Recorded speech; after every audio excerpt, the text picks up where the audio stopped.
안녕하세요 구독자 여러분. 자, 오늘 여러분들과 함께 볼 점은 네오셈인데, 자, 네오셈 분석하기 전에 여러분들 먼저 현재 시장, 그쵸, 굉장히 불안하잖아요. 시장에 대한 설명을 드릴게요. 자, 지금 우리 시장을 이끄는 강력한 중심주는 역시나 삼성전자, SK하이닉스예요. 외국인과 기관의 막대한 자금이 AI 반도체 쪽으로 무섭게 몰리면서 시장 전체 에너지를 다 빨아들이고 있죠. 하지만 우리가 던져야 할 핵심은 바로 이거예요. 뭐다? 삼성전자, SK, 하이닉스 다음 수급은 어디로 갈까요? 다음 바로 로봇이에요, 여러분들. AI가 인간의 두뇌라면 로봇은 그 두뇌를 현실화하는 몸이에요.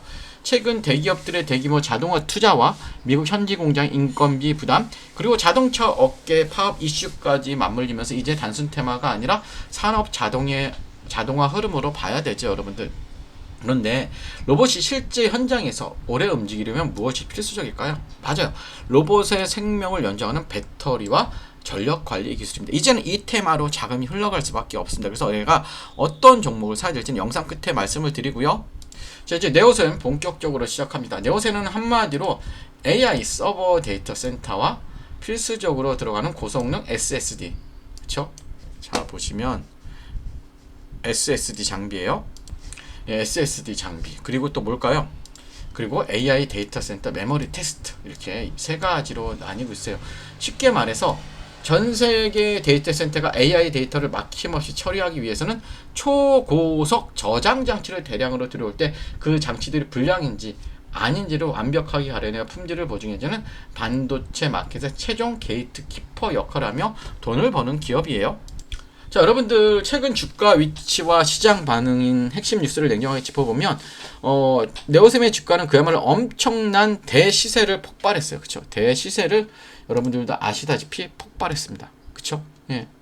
뭐 지난 5월 최고가 21,400원까지 치솟으며 3년 최저점 대비 무려 500% 이상 급등하는 기업을 테스트. 하지만 가파른 수직 상승 이후 단기 차익 실현 물량이 쏟아지며 현재는 12,000원, 13,000원까지 기술 조정을 받아 약 30% 이상 밀린 승고르기 및 박스권 지지선 테스트 구간에 위치해 있죠. 가장 눈여겨봐야 할 긍정적인 이슈예요, 여러분들. 뭘까요, 여러분들? CXL 3.1, CXL 3.1입니다. CXL 3.1이에요. 자, 이건 뭐냐면 글로벌 프로세서 제조사들의 일정에 맞춰 양산 공급이 가시화되고 있다는 점이에요. 인공지능 시장이 확산될수록 기업용 고용량 SSD 수요는 폭발적으로 늘어날 수밖에 없고, 이는 고스란히 네오셈의 실적 턴어라운드와 최대 실적 경진 전망으로 연결되고 있어요. 교환사채의 대규모 주식 전환으로 차입금이 크게 줄어들며 부채 비율이 뚝 떨어진 재무 개선도 긍정적인 뉴스예요. 하지만 냉정하게 바라봐야 할 리스크도 있죠. 우리는 최근 발표된 1분기 실적을 보면 매출액이 145억 원, 영업이익 6억 원으로 전년 동기보다 다소 둔화된 모습을 보여서 특히 재고 자산이 급증해요. 재고 자산이 급증하면서 여러분들 어떻게 되고 있어요? 주가 자체가 무너지고 있는 거예요. 이는 차세대 장비 출격을 앞둔 선제적 축적일 수 있다는 뉴스가 있으나 글로벌 고객사의 설비 투자 지연 시 재고 부담으로 작용할 수 있습니다. 이거는 주가에 분명히 맞아요. 부정적 역할을 하는 부분은 맞으니까 기억을 하시고요. 자, 이제 네오셈이 가진 대체 불가능한 구조적 강점 세 가지를 정리해 봅시다. 첫째, 독점적인 기술적인 선점 효과죠. 반도체 검사 장비는 진입 장벽이 매우 높아요. 네오셈은 글로벌 칩셋 제조사인 인텔 등이 제시하는 차세대 표준 규격에 맞추어 전 세계에서 가장 빠르게 CXL 3.1 통합 검사 장비를 개발해냈어요.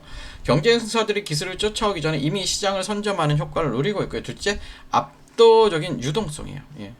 보시면 압도적인 유동성을 갖고 재무적인 안정성을 가지고 있는 거예요, 여러분들. 자, 대규모 전환사채 주식 전환으로 여러분들, 그쵸?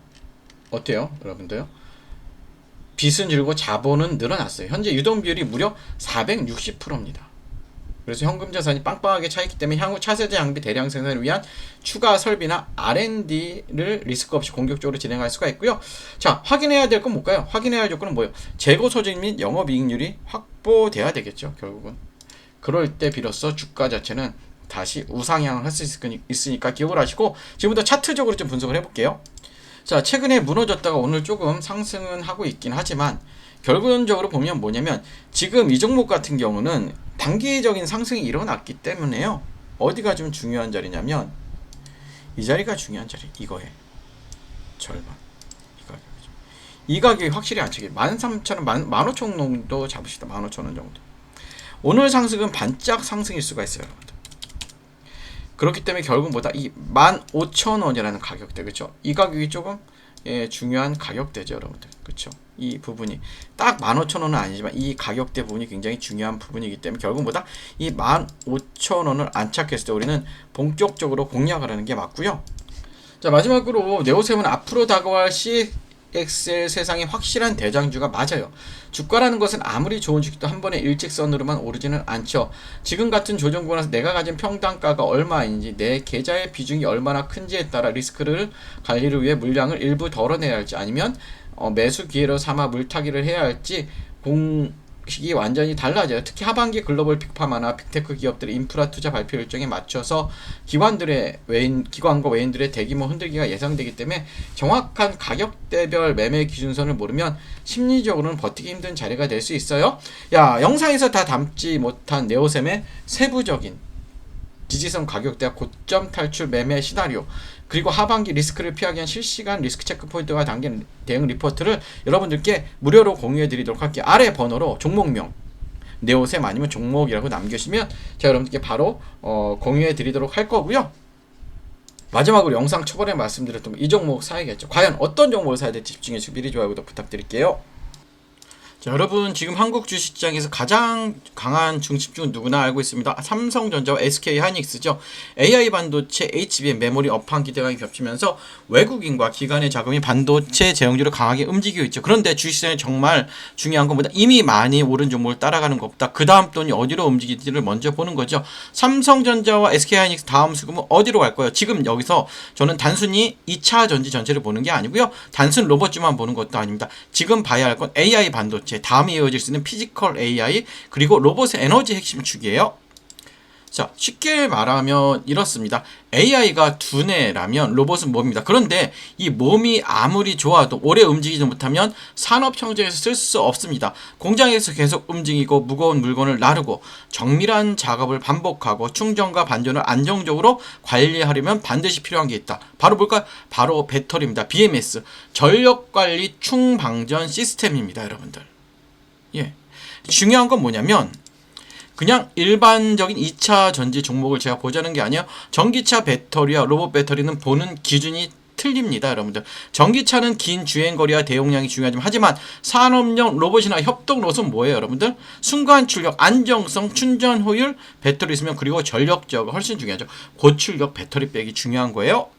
그래서 제가 여러분들께 관심 있게 보는 쪽보다 단순 배터리 셀보다 로봇의 배터리를 안전하게 관리하고 전력을 효율적으로 나눠주고 충전과 방전을 제어하는 핵심 부품 쪽이에요, 여러분들. 쉽게 말해 로봇의 배터리가 심장이라면 BMS와 전력 관리는 그 심장이 안정적으로 뛰게 하는 제어 장치죠. 대부분 투자자들은 로봇주라고 하면 로봇팔, 로봇 완성품, 자동화 장비만 먼저 보죠. 물론 그쪽도 중요하긴 해요. 하지만 실제 산업이 커질 때 조용히 같이 따라받는 건 배터리 관리, 전력 제어, 그쵸? 그리고 구동부 전원, 센서 전원, 그리고 고출력 배터리 쪽일 수가 있어요, 여러분들. 또 여기에 최근에 삼성전자, 카카오의 파업 이슈, 그쵸? 자동차 업계의 파업 이슈, 인건비 부담, 공장 자동화, 미국 생산기지 투자, 현대차 그래 로봇 투자 흐름까지 겹치면 시장은 다시 자동화와 로봇 밸류체인을 볼 수밖에 없어요. 물론 오해하시면 안 돼요. 파업 이슈가 나왔다고 해서 무조건 로봇주가 오른다는 뜻은 아닙니다. 파업은 단기 뉴스. 하지만 자동화 투자는 보다 중장기 흐름이에요. 자동화 투자는. 기업들은 생산 차질을 줄이고 인건비 부담을 낮추고 공장 효율을 높이는 방향을 계속 고민할 수밖에 없죠. 그 과정에서 로봇, 배터리, 전력관리, 자동화 설비가 다시 시장에 관심을 받을 수밖에 없습니다, 여러분들.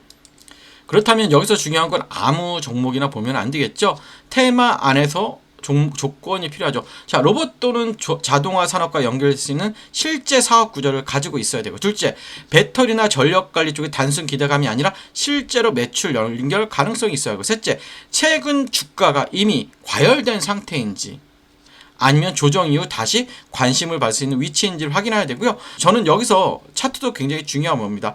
좋은 테마라고 해도 차트가 너무 올라 버렸다면 오히려 리스크가 커질 수 있죠. 반대로 한 차례 기대감이 붙었다가 눌림이 나오고 거래량이 줄어든 상태에서 중요한 가격대를 지켜준다면 시장은 다시 제로를 기다리는 구간으로 볼 수도 있어요. 그래서 봐야 할 건 세 가지죠. 첫째, 21선 부근을 잘 회복하는지, 그리고 61선이나 주요 매물대에서 지지가 나오고, 셋째, 거래량이 감소한 눌린 구간인지 아니면 수급이 빠지는 하락인지. 주가가 빠졌다고 무조건 나쁜 건 아닙니다. 중요한 건 어떤 거래량을 빠졌는지, 어떠한 가격대에서 멈췄는지, 그리고 외국인과 기관 수급이 다시 돌아오는지예요. 특히 이런 테마성 종목 뉴스만 보고 접근하면 위험하죠. 반드시 확인해야 하는 건 외국인 수급, 기관 수급, 거래량, 그리고 뉴스가 실제 사업으로 이어지는지 보셔야 되고요. 제가 이 흐름을 관심 있게 보는 이슈는 단순히 로봇이라는 단어 때문이 아니에요. 지금 시장의 흐름이 AI 반도체에서 피지컬 AI로, 피지컬 AI에서 로봇으로, 로봇에서 배터리와 전력 관리로 내려오는 구조이기 때문입니다. 반도체가 시장의 두뇌를 담당했다면 다음 그 두뇌가 실제 산업에서 움직이는 몸, 즉 로봇입니다. 그리고 로봇이 오래 움직이기 위해 필요한 심장, 그게 바로 배터리와 전력 관리입니다. 자, 이 흐름 안에서 제가 보고 있는 종목은 단순 로봇 테마가 아니라 로봇이 실제 산업 청장에서 움직이기 위해 필요한 에너지 핵심 축과 연결되어 있어요. 그래서 이 종목은요, 이름보다 현재 가격대와 수급 위치가 더 중요해요. 이미 관심을 받는 구간인지 아니면 시장이 아직 충분히 반영하지 않은 구간인지, 이게 굉장히 중요합니다. 정리하면이에요. 지금 시장의 중심은 삼성전자, SK하이닉스예요. 하지만 시장은 항상 다음 수급을 찾죠. 반도체 다음 흐름을 볼 수 있는 건 피지컬 AI와 로봇입니다. 그리고 로봇 안에서도 사람들이 놓치기 쉬운 핵심 배터리, 전력관리, 중방전, 제어예요. 이쪽에서 여러분들 실제 사업 구조가 있고 돈이 나오는 종목을 사야 됩니다. 자, 제가 이 보고 있는 핵심 종목과 함께 현재 주가 위치, 중요한 지지 구간, 수급 체크 포인트 궁금하신 분들은 아래 번호로 종목이라고 문의 주시면 제가 바로 문자로 보내드리도록 하고요. 끝까지 시청해주셔서 감사하고 좋아요, 구독 부탁드릴게요.